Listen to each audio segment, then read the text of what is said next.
Welcome to Maza dairy farm. మన dairy farm update వచ్చేసిందంటే morning Murrah గేదెలు లోడ్ వచ్చింది. అయితే ఆ 2 గేదెలు అయితే వచ్చిన లోడ్లో 2 గేదెలు అయితే అన్న తీసుకున్నారు. మహబూబ్నగర్ నుంచి వచ్చారంట. అన్న మీ పేరన్నా? మా పేరు మహేష్ అన్న. అడ్రస్ ఎక్కడ అన్న? మహబూబ్నగర్ జిల్లా తాటికొండ గ్రామం. ఓకే అన్న, ఈ లోడ్ వస్తుందని చెప్పి ముందే మీకు యూట్యూబ్లో చూసినాము. ఓకే, పాలు చెక్ చేసుకురా అన్న? చేసి. ఎన్ని లీటర్ చెప్పిరన్నా? 14 లీటర్. 14 litre capacity. రేట్ అనేది చెప్పగలరా ఏమన్నా? 150. 150కి ఒకటి 14 లీటర్ కెపాసిటీ. ఇంకోటి అది సేమ్ 14. ఓకే, మన లోడింగ్ అవుతుందా చూసుకుంటా మాట్లాడదాం. ఇక్కడ నుంచి కిరాయి ఎంత పడుతుందా అన్న? కిరాయి 4000 చెప్తుంది. 4000? కొంతమంది ఫిక్స్ అయిన తర్వాత అట్లకి ఆటో తీసుకుంటారు ఏమిగా? కార్లో వేసుకొని వచ్చినాము. అంటే కార్లో బర్రె వేసుకోదాం అనుకున్నా. చూసినాము, చూడడానికి వచ్చినాక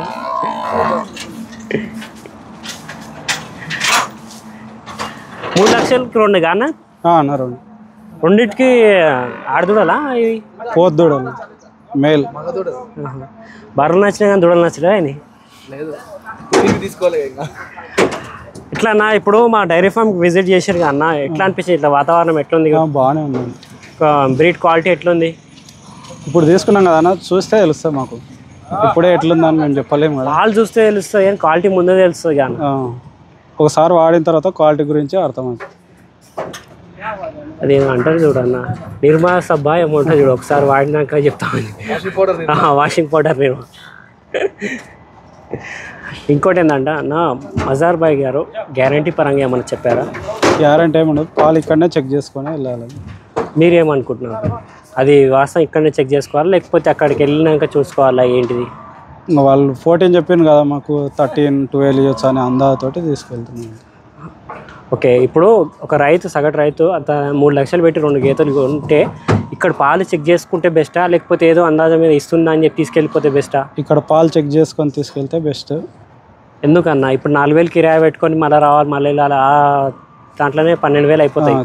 అందుకే ఇక్కడనే 3 పూటలు ఉండి చెక్ చేసుకోవచ్చు, కానీ మాకు వేరే ఉన్నాయి కాబట్టి తీసుకెళ్తాం. మీకు ఈ డైరీ ఫీల్డ్లో ఎన్ని సంవత్సరాల అనుభవం ఉందన్న? 5 ఇయర్స్ నుంచి ఉంది. అంటే మా చిన్నప్పటి నుంచి ఉంది, మధ్యలో లేవు మళ్ళీ ఇప్పుడు. ఓకే, చిన్నప్పటి నుంచి గేదెలను ఉన్నాయి కానీ మధ్యలో కొద్ది గ్యాప్ ఇచ్చి ఇప్పుడు 5 సంవత్సరాల నుంచి రన్నింగ్ చేస్తున్నారు. మీ సైడ్ పాల రేట్ ఎట్లుందన్న? బూత్లో 56 రూపీస్. 56 రూపాయలకి ఏం వర్కౌట్ అవుతా అన్న? లక్షలు పెట్టి బాగా ఉంటాయి. ఓన్గా మార్కెటింగ్ చేయొచ్చుగా, మీకు మహబూబ్నగర్ పెద్ద డిస్ట్రిక్ట్ కదా. ఇప్పుడు మహబూబ్నగర్లో ఓన్గా మొత్తం బూతుల దగ్గర నుంచే తీసుకుంటాం.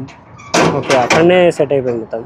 బూత్లో వాళ్ళు ఏం రేట్ అమ్ముతారు మీకు? 50 రూపాయలు, 75-70. రైతులు నమ్మరుగా అన్న, నిజంగా నమ్మరుగా. జెన్యున్గా మీరు పోస్తా అంటే మీ దగ్గర తీసుకురా, అలానే నమ్ముతారు. అంతే, మనం పోసినా కూడా వాళ్ళు నీళ్ళు వచ్చే, పాలు వచ్చే, ఎవరు వచ్చి చెడిపోయా అది ఇది అంటారు. మళ్ళీ బయట పోసి చిల్లర పైసలు కరెక్ట్ రావు కూడా. ఇట్లా ఇప్పుడు మజా డైరీ ఫామ్ నుంచి ఈ వీడియో చాలా మంది మీ వీడియో చూస్తారు, వాళ్ళకి ఏమన్నా మీ వీడియో రెగ్యులర్ చూస్తూనే ఉన్నాం. థ్యాంక్ యూ అన్న. ఎన్ని సంవత్సరాల నుంచి ఫాలో అవుతారు? 3 ఇయర్స్ నుంచి. 3 ఇయర్స్ నుంచి. ఎట్లా అనిపిస్తున్నాయి నా వీడియోస్? మంచిగా ఉన్నాయా? ఏమైనా తప్ప ఏమైనా జరుగుతుందా? వీడియోస్ ఏమైనా ఇంకా మీద అంటే 6 months అయినా మీద వచ్చి అన్న. ఇప్పుడు మా ఛానల్ తరఫున వీడియోస్ మంచిగానే వస్తున్నాయా? ఇంకేమన్నా ఇంకా ఎక్స్ట్రా ఏమైనా వేయాలా? మంచిగానే వస్తున్నాయి కానీ రేట్ ఒకటి చెప్పట్లేరు మీరు. అంతే, రేట్ అంటే ఒక గేదె కానీ చెప్తాం. ఇప్పుడు మీరు తీసుకున్న గేదెలు మీరు చెప్పవచ్చు, అవి మీ గేదెలు అవి. ఎందుకంటే ఒక గేదె చూపించి చెప్పలేము కానీ అందుకే పర్టికులర్ రేట్ అయితే చెప్పలేకపోతున్నాము. ఈ వీడియో అనేది చాలా మంది చూస్తారు. వచ్చే రైతులకు మీ నుంచి ఏమైనా చెప్పాలనుకుంటున్నారా? అంటే మీకు ఎలా అనిపించింది కొన్నప్పుడు? రేట్ ఏమైనా తగ్గించారా? ఇలా ఏమేమి అయ్యాయి ఒకసారి చెప్తే. రేట్ అంటే ఒకటి 60 చెప్పిండు, 10,000 తగ్గించిండు. Okay, thank you.